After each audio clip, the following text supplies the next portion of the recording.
Hi, this is Kevin Stone for Keystone Outreach. I haven't done one of these in a little while. This is topic 11. And this topic is an important one, I guess, and yet a little bit hard to characterize. I guess it's sort of what's the point? Why why do we have the Bible and why does religion exist? Why did Christ come? What are we supposed to be doing? Why are we here?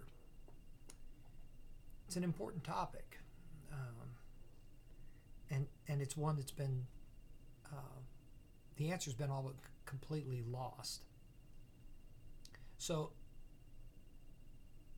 if we look at what churches have become today, so what we call churches, let's bear in mind the word from which church is derived. We've covered this a few times.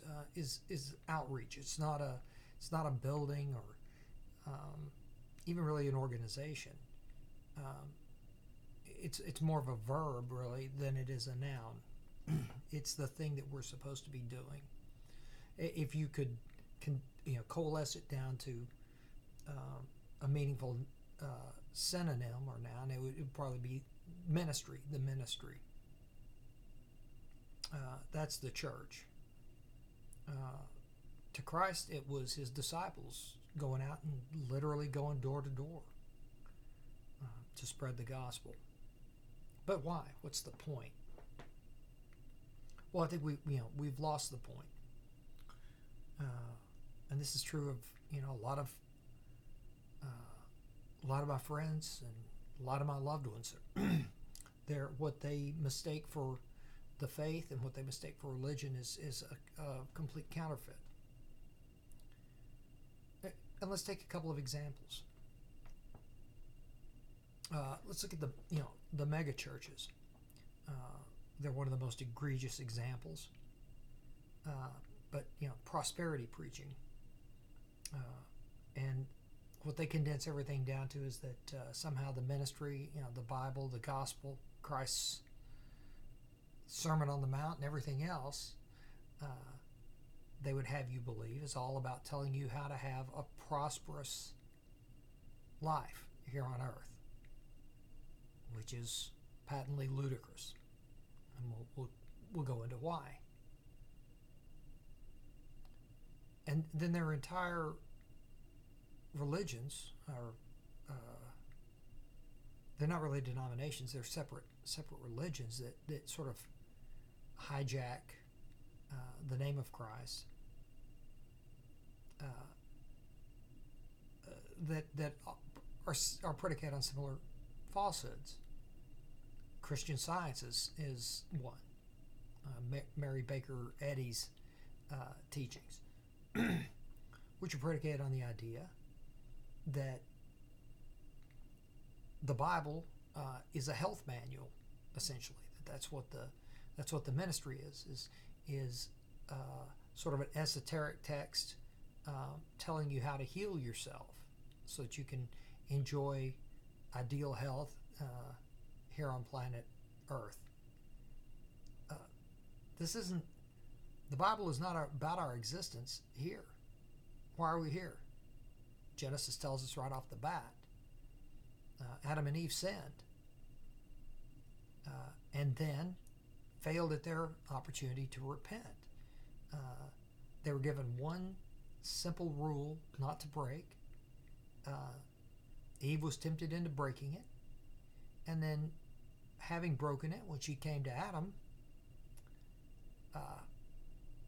rather than rebuke her or take her before God and say, "Hey, she screwed up. What do we do?" What did he do? He sinned as well. Broke that one rule, and then God gave him his chance to answer for himself, to account for himself. And how did he do that? Well, he came and he said, "Where are you?" And Adam said, "I'm hiding over here because I'm naked." And God said, "Who told you you're naked?" And of course he knew, because he had partaken of the fruit of the tree of the knowledge of good and evil. Rather than beg for forgiveness, when God asked him, why did you eat of this fruit that I told you not to eat, not to partake? He said, well, the woman you gave me told me it was okay, told me to do it. So simultaneously, rather than try to atone and accept his guilt, he tries to blame his wife, and he tries to blame God as the more important thing, because the woman you gave me is how he characterizes it. So how dare you give me this lying wench that gets me into trouble? He knew the rule and he broke it. And so what was the consequence? The consequence is that they were cast out of Eden. Now, there's a farcical concept, that goes back, to times when I guess it was easier to fall for farcical concepts, that the Garden of Eden was somewhere here on earth. Now, that's not really. There are some rivers and stuff given, and there are rivers of that name, or were, in the ancient world. But I'm going to explain to you why Eden wasn't on earth. Couldn't have been. Because first off, the common thing, even like Apple computers, they have the apple with a bite out of it, is the tasting of the forbidden fruit with the rainbow, just in case you missed the point, the rainbow apple. But of course the fruit wasn't an apple. What are the fruits of the trees that we're told about in Eden? One is the tree of life. The fruit is quite literally life. And then this other one that they were told not to partake of was the tree of the knowledge of good and evil. These weren't trees. These are trees only in a metaphorical sense. The garden wasn't a garden with vines and rutabagas and roses or whatever. It's metaphorical. It's what a garden is in the real world.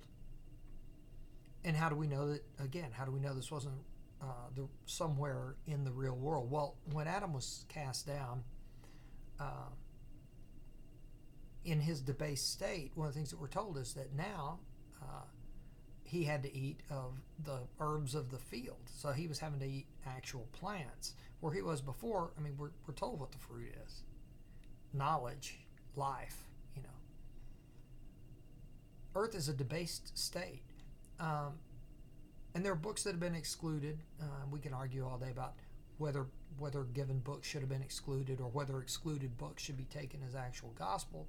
That Christ quoted some of them or makes reference to them is probably a pretty good indication that we should consider them as legitimate biblical texts. That they were included among the temple scrolls at the time of Christ is probably a pretty good indication. And so among those, among such books are the books of Adam and Eve, and they go into considerably more detail about the generations of Adam and how he ended up kicked out of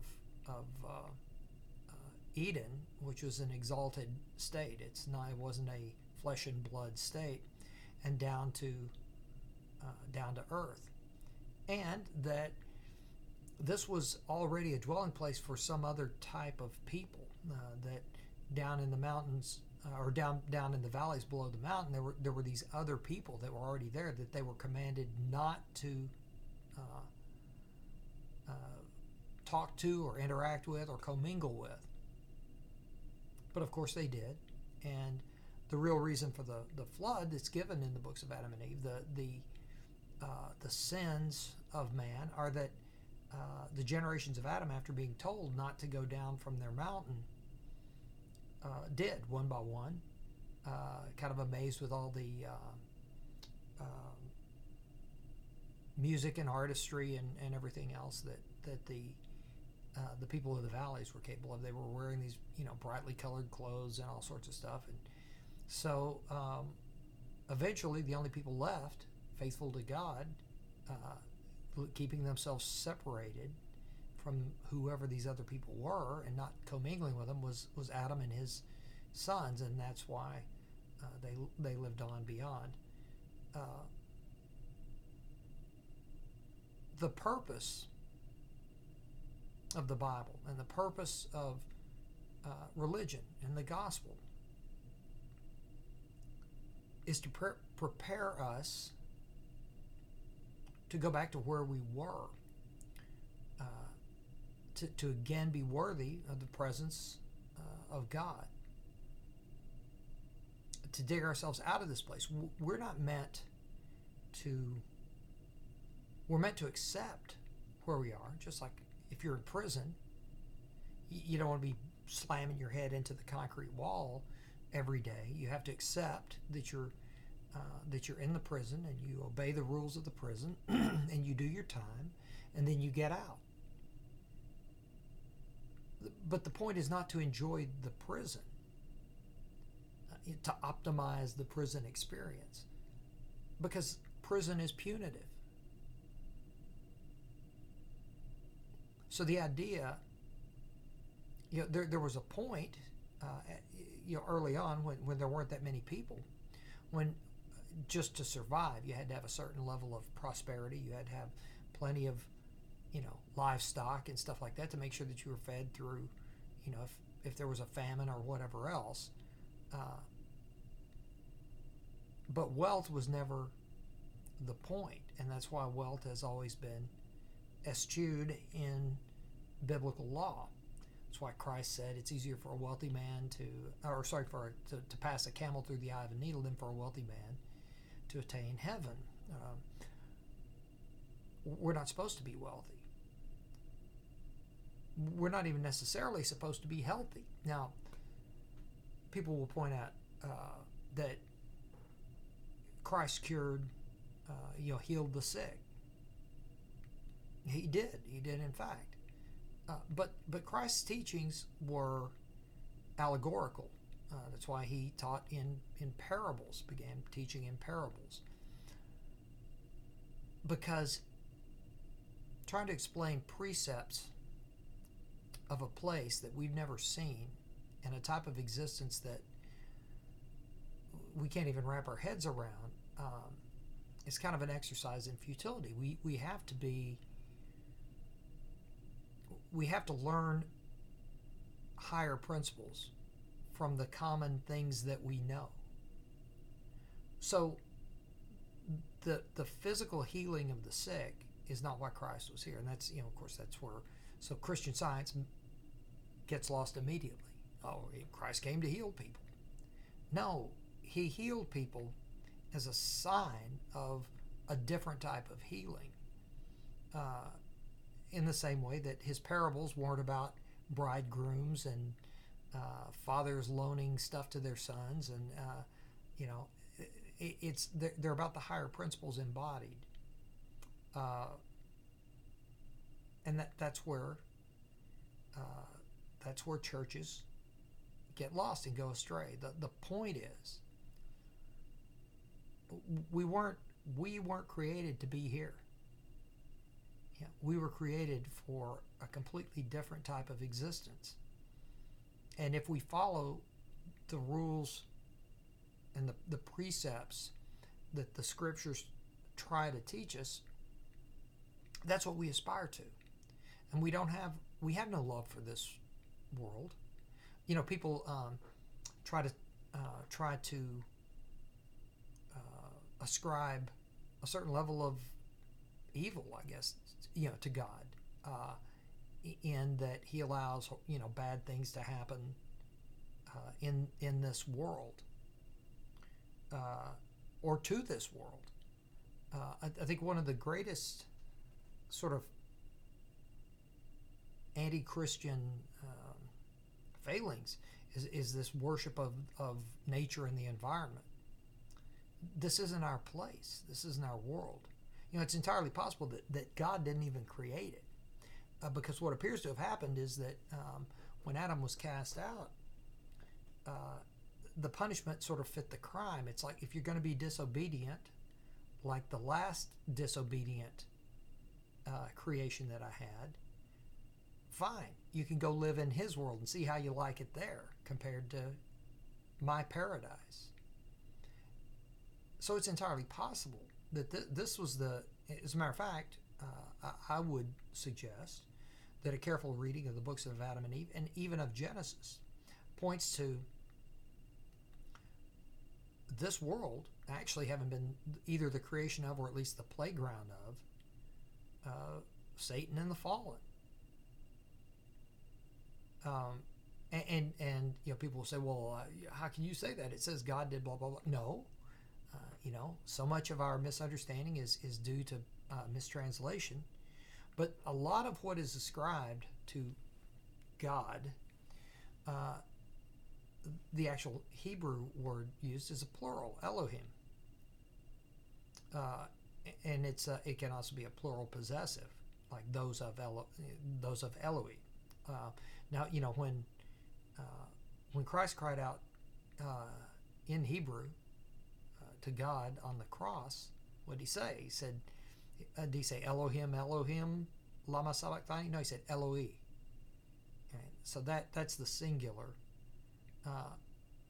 The creators of this world, we're told, are Elohim. And the Elohim didn't just include the good, you know, what we call the angels, which is not even a word that was used in the Old Testament. They were either the Malachim or the Sar, what we call seraphim, but you know, the Sars and other or cherubim or whatever. But it also includes the fallen.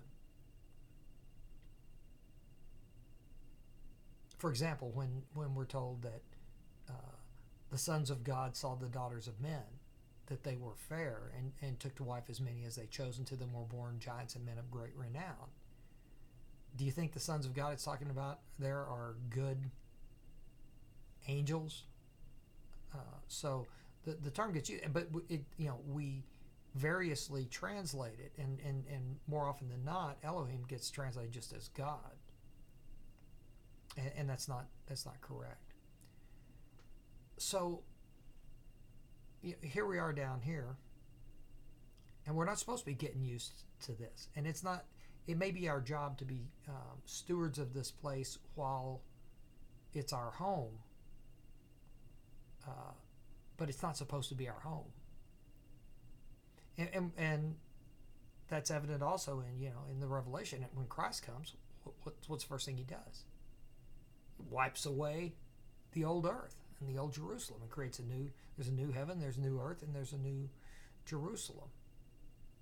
Do you imagine that the scripture is about us learning how to enjoy life here in a place that Christ intends to utterly destroy as soon as he comes back and replace? And why would he have to destroy and replace it anyway, right?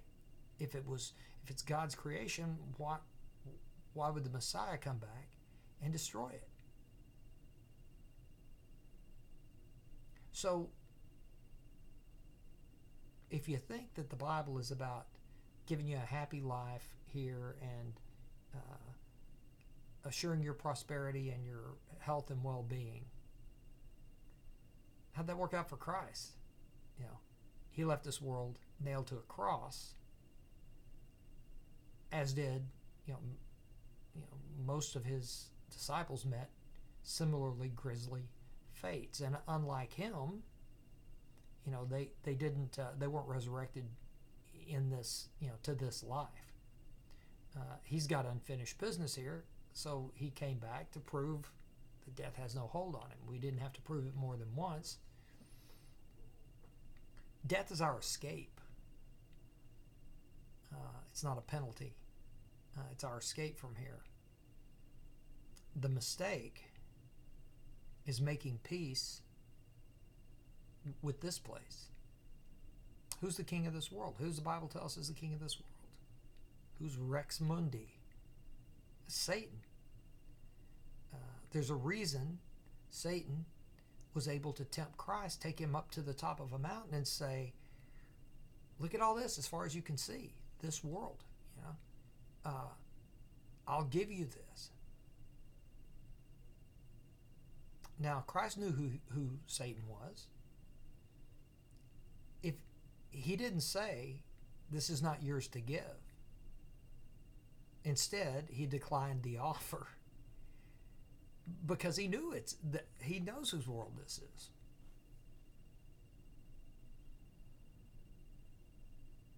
So, if you've made the mistake of believing that that Sunday go to meeting is all about you getting your material needs met,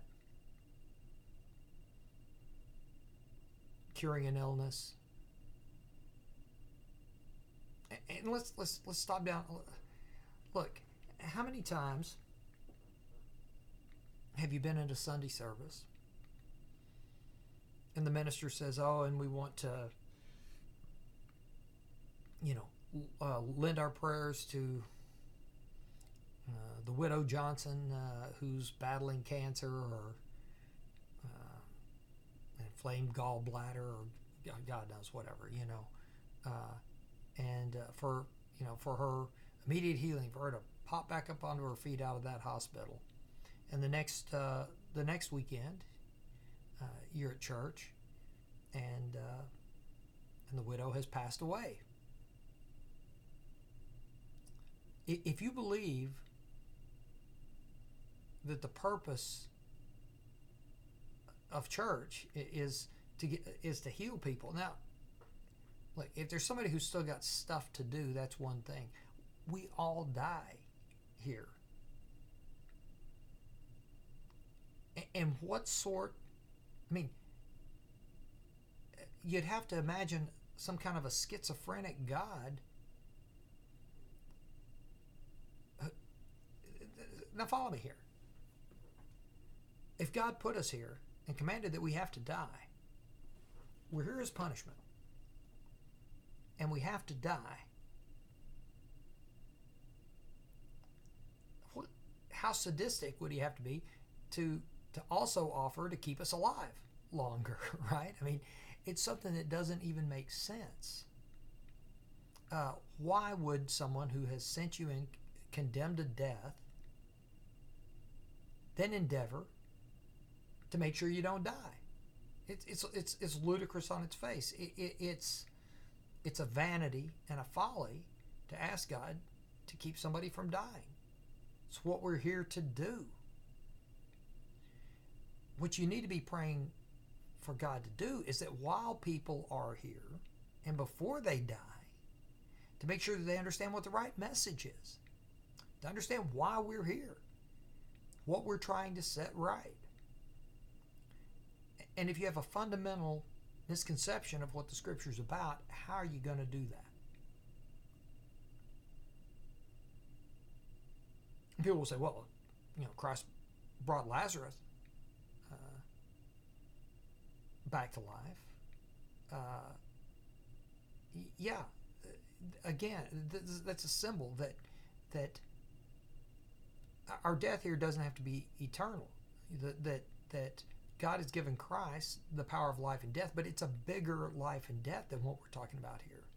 We're talking about a life after this life, in a different form, a different state of being. That's why he struggled when the Pharisees tried to trip him up, asking about two brothers and one dies and the other follows the old Hebrew tradition or commandment actually that if an older brother passes and leaves his widow, that the younger brother is supposed to take her to wife rather than leave her as an unwed widow. And the question that they put in trying to trip Christ up was, well, let's say somebody does that and follows that commandment. In heaven, whose wife is she? What was Christ's answer? Do you remember? Because that answers a lot of mysteries right there, because he says you clearly don't understand the next life. Because in the next life, the husband and wife thing, that's something that you do here. doesn't exist. There are neither husbands nor wives. And so, the healings in the resurrection is not about physical healing and physical resurrection. Uh, it's about getting us right. Our sickness isn't physical. Uh, a leper can find his way to heaven as easily as an Olympic athlete, probably more likely, quite possibly, or a crippled man or a blind man. But Christ, trying to explain exactly how that all works is tough, because we're talking about an existence ahead. I mean, no husbands, no wives. I mean, that's a very different thing. And I can't tell you how many people, when I've mentioned that no husbands, no wives thing, because somebody said, "Oh, I can't wait to be, together with my husband or wife, whatever, in heaven." Well, you may be there together, and it may well be a joyful moment that you're there together. But we're told that there's no husband and no wife. Your relationship will be different from what it was here. It was a necessity here because of the nature of this place, but not there. And so when you try to explain that, so why did Christ have to use metaphors? Why did he have to use parables? Well, imagine this, or let me just let's just go through a little exercise. Think about a beautiful sunrise. Now, imagine that you are tasked with describing that sunrise to someone who is blind and has never had sight. How do you describe it? Well, it's bright. Bright means nothing to them. Well, the colors, the pinks and the oranges against the blue, they've never seen pink or orange. They have no concept of what color is. They've never seen. Well, the rays of light coming up through the clouds, they haven't seen clouds. You can't touch a cloud.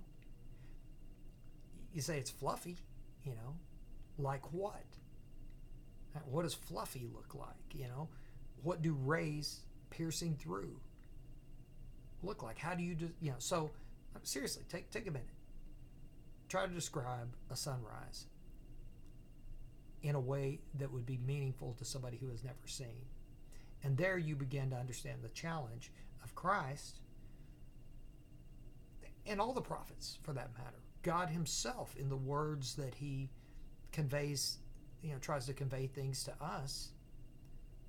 Imagine the liability of trying to explain those things to people who have no means of understanding what the other existence is supposed to be, or not supposed to be, is, and how debased and unequal this place is.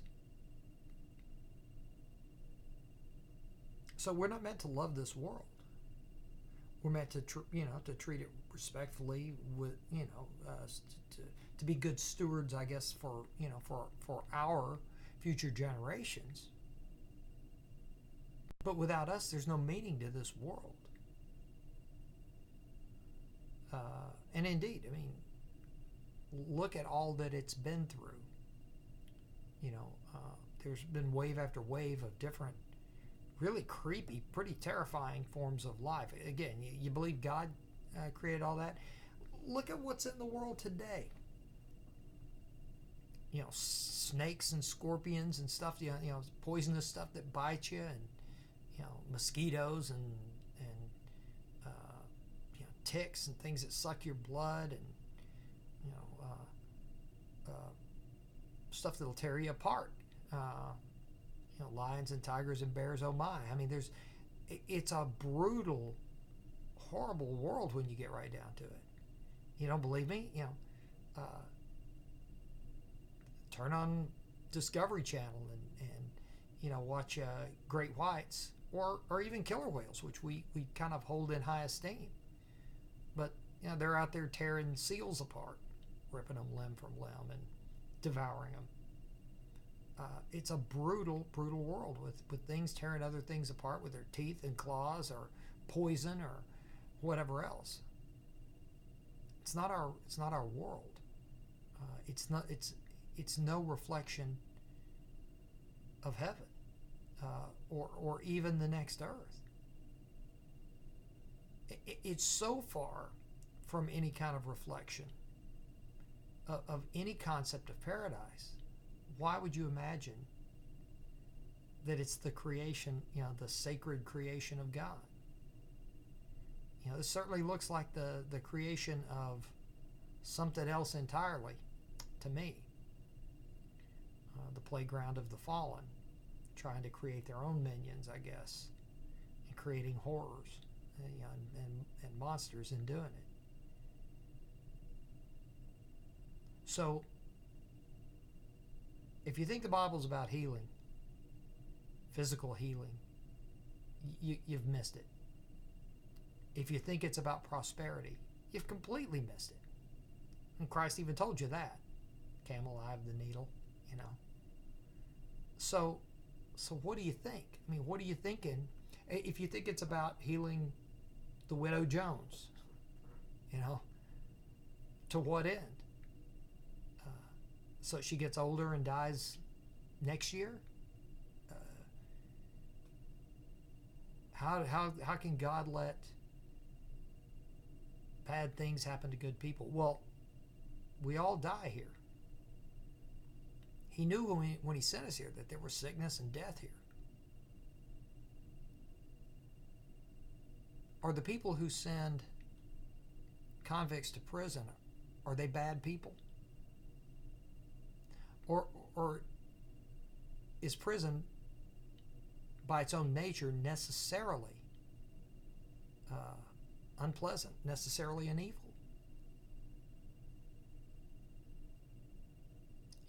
Do we send people to prison to punish them, or do we send them to prison and confine them as a deterrent and to protect the rest of the world, to wall these people off from civil society until they're rehabilitated enough to go on? This world has, in every sense, every characteristic of a prison. And really, the Genesis, the Adam and Eve books, they leave us no doubt that this is a debasing punishment. So if the lessons you're learning aren't about how to get you out of this material world, to set yourself right with God, bearing in mind the fundamental thing, that Adam did was to not be, to refuse to be accountable, to hold himself accountable for his own errors. I don't know. People ask me about, so in the world beyond, what, you have to be perfect or you're dead or what? I don't think so. I don't know. There may be a point where you're, there are certain things that just will do you in, and you don't get another chance. But I think the idea of all this is to leave this world and to go into the next one, being self-policing. When you screw up and you realize you screwed up, or somebody brings to your attention that you screwed up, you don't try to hide from it, cover it up, pretend it didn't happen, blame it on other people, blame it on your upbringing or your poverty or your God knows what. What you're supposed to do through all this, what the law is about, is guiding you to know when you've screwed up. But the principle is that you repudiate your error and you don't hold other people accountable for it. And you hold yourself accountable to God. And you don't blame God for anything. And when somebody even invokes the question of why does God let bad things happen to good people. I mean, I'd say that the very question is sinful in its nature, because it's making an assumption, that somehow that first off, that people are good. But how does God characterize man? Is every imagining is to evil. See, you start with a fundamental error by presuming that we're good people. We're not good people. We're not. We're inmates. We're inmates. And it's not just that our great however many generations back, grandparents Adam and Eve disobeyed a commandment. It's that it's in our nature to do the same thing. And do we not do the same thing? Think of how many times you've blamed somebody else for something that was your fault. Even if you didn't go out telling other people that your error was somebody else's fault, you convince yourself of that all the time. I know you do it because I do it. But the trick is to learn to catch yourself and say, what am I doing? Nobody's fault but mine. Nobody's fault but mine. And then you try to atone for it, If you've spoken ill of somebody else over something you did, then you need to go out and clean up the record, for everybody else. Look, set the record straight. This was my fault. Be honest with yourself, because how can you be honest with God if you're not honest with yourself? Who was Adam really lying to? Himself as much as God? Quite possibly. But I think that's the big message. That's the big picture. We know what God expects. He gave us laws. We know what the laws mean because He gave us Christ. What we seem to be missing is the purpose of it all. So we get that there's a law, and we get that there's... Now, the false teachings of Saul kind of send us down a rabbit hole in trying to tell us that somehow there's salvation without the law or without obedience to the law. Absolutely not. The law is the guardrail, and you go past the guardrail and you're off into the ditch. And the idea that Christ was trying to convey would be akin to saying, so there's this track you're supposed to be taking, and there are these guardrails around either side that are meant to keep you from going off into the ditch or over a cliff. But are we supposed to be skidding along the edge of the guardrail, making the guardrail keep us from going over the cliff? Or the ideal is you're going down that lane and you learn where the middle of the lane is, and you stay in the middle of the lane. You don't abuse the guardrail, right?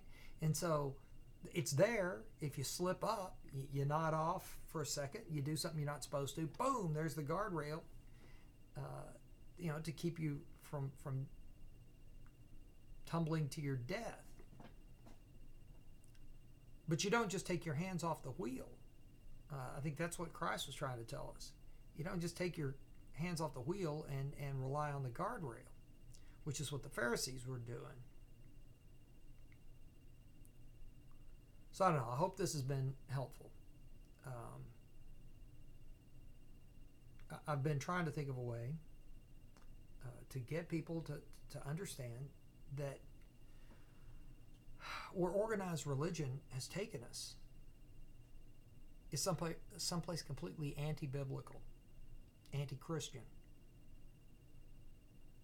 It's taking us off into these concepts that the whole meaning and purpose is something completely different from what it is.